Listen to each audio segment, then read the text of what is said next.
Emma Romanov, a single mom, age 30. She's raising a child all by herself. She has no child support and the father left. Her spread out family makes it hard for her to borrow money from them. She needs to start saving for her kid to go to college. She is stressed because her kid will have to pay for college all by themselves. She can't fulfill her duties as a mother. Daily struggles include paying for food. Her child shows good potential, and Emma does not want to waste her child's mind. The cultural mindset is that you have to get into a good college to get a good career. She had an unplanned pregnancy.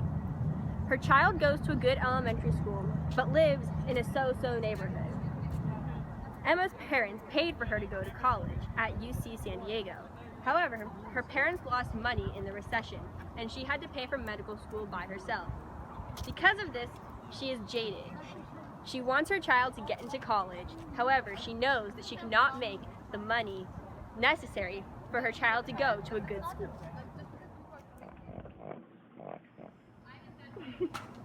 You have a kid? Yeah, I have one.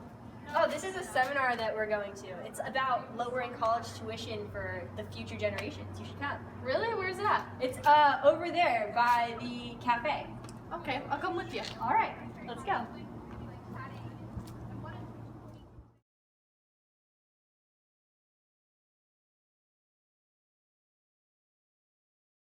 Contemporary culture, freedom is synonymous with the United States of America. It is our defining characteristic. The citizens here are free because we elect our leaders. We decide careers and housing and to have children as we see fit.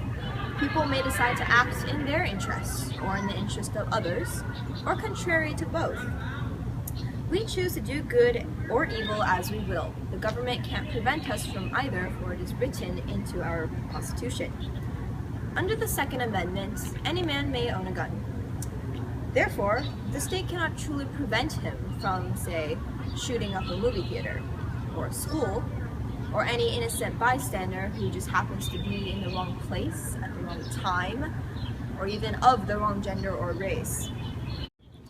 The state's only method of preventing such an occurrence is to punish the wrongdoer after the fact and make an example of this event so as to intimidate the people into never committing it in the first place. A free government can force neither good nor evil upon its people and can define neither for them. And so it begs the question, how may the free citizen exercise his freedom in a wise, responsible, and beneficial manner? I don't know. Or rather, how may he know what these values are and why he should strive to achieve them? If the free government cannot decide morality for the citizen, then he must decide it for himself. Yeah. Woo! And through education, he gains the tools to do so. The concept of institutions of learning is not a new one. Rather, it is the basis of Western society and government as we know it. The heart of the groundwork of liberal education is the arts of reason, laid down by the great philosophers of the past centuries. Aristotle, Socrates, Plato. They taught of logic and discussion and seeking an understanding greater than ourselves. By studying everything from mathematics to language to philosophy, what constitutes a true liberal arts education. We must immerse ourselves in a vast breadth of knowledge, drawn from all subjects and ages, to transform into free thinkers and moral citizens. Education today fails us in this regard because it is obstructed by tuition priced at hundreds of thousands of dollars. The monetization of institutions of learning has turned our system of education into a system for profit. Woo! Education is not valuable because it makes money, whether it is the federal government directly profiting off student loans or schools funneling young adults into bankable careers. It holds value when it teaches our youth how to think, and therefore when it is available to the public, to the entire population. When only the wealthy can afford higher education, where does that leave the rest?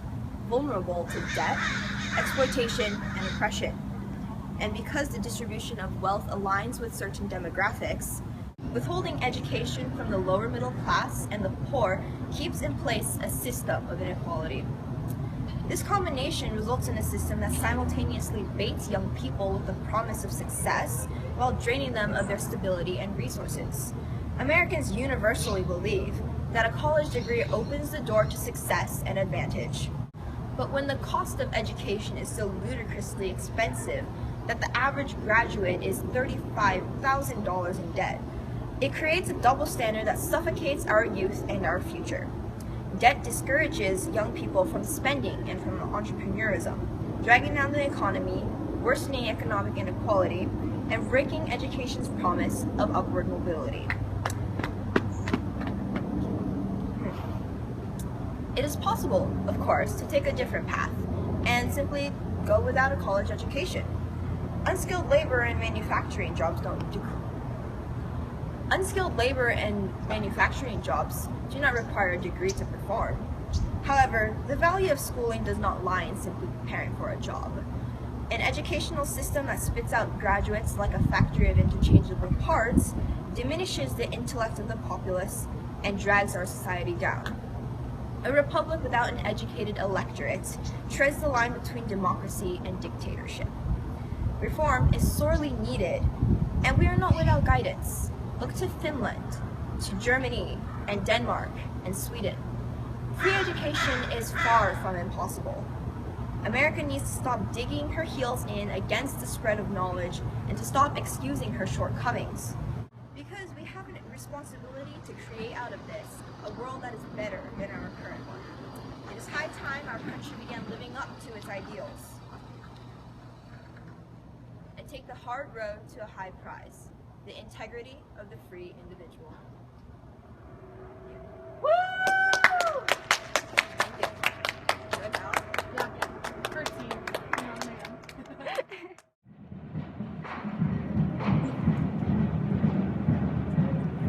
Learning institutions begin to charge us students ridiculous prices for the education this democracy relies so heavily on. It becomes our responsibility to acknowledge and rebel against the unjust authority placed upon us. Such a cause requires the explanation of our beliefs that deliver us to this point. Democracy relies on 5 foundations: social equality, majority rule, minority rights, individual freedom, and integrity. For these to be upheld, each individual requires the liberty to participate freely and consciously in national and foreign affairs. Education is vital to producing citizens that have this profound understanding of their world, citizens with the ability to represent their beliefs and ideas. When education is exclusive to the rich, it deprives the already disadvantaged of their voice, becoming enslaved by the desires of the wealthy.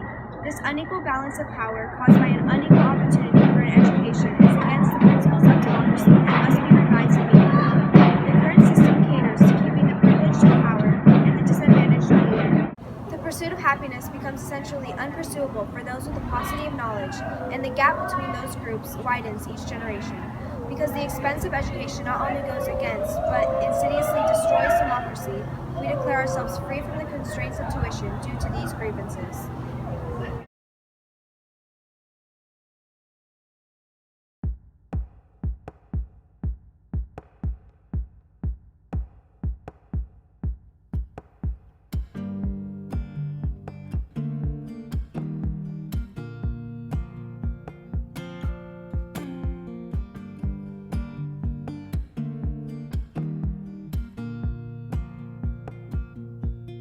You're just a small bump unborn. In 4 months you're brought to life. You might be left with my hair, but you have your mother's eyes. In order to form a more perfect democracy, each member must have the ability to attain a high-level education to contribute to issues that will continue to unfold in the years to come. When the wealthy are allowed to essentially take control of the nation due to their advantage in education, the entire system of democracy lies threatened. Those who cannot afford to catch up are left oblivious to world issues as they are more focused on trying to survive. When the choice is made to leave no individual behind, each is then able to focus on becoming an operative citizen who is aware of their purpose, one greater than working a 9-to-5 job to pay off student loans. Preventing that gap between the wealthy and the poor through education ensures that every person, regardless of background, will be able to pursue personal ambitions and not be held under the control of others. For these reasons, we, students trapped in this broken system, find it vital to declare our independence from all college tuition.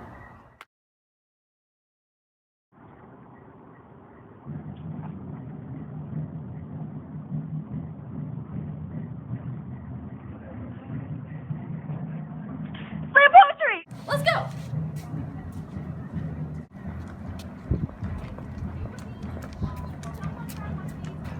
Excuse me, where's the slam poetry? Right over there. Thank you.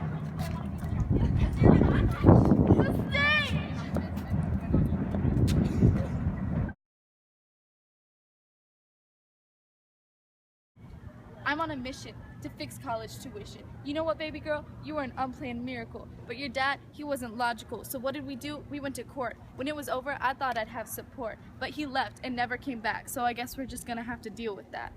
I want you to go to Harvard, Princeton, or Yale. But right now, I'm tossing back these ale to suppress the stress I feel from trying to give you the best. So I'm on a mission to fix college tuition because you are literate, intelligent, and captivating, but to get anywhere you have to be collaborating with money that you haven't earned yourself but merely taken from a shelf where the banker keeps your hidden supply that you'll be paying back till the day you die. So I'm on a mission to fix college tuition. I don't want to stress you out. The pressure makes you shout at the top of your lungs because you want that scholarship, but each rejection letter comes like a hit. My words just jabbed your heart like an uppercut, but the doors to your future just slammed shut. Don't ever think that because college is forcing you to be dependent on its limits doesn't mean you can't claim your independence. But don't worry, baby girl, don't worry, because I'm on a mission to fix college tuition. Stop bitching. Fix tuition. Oh my god.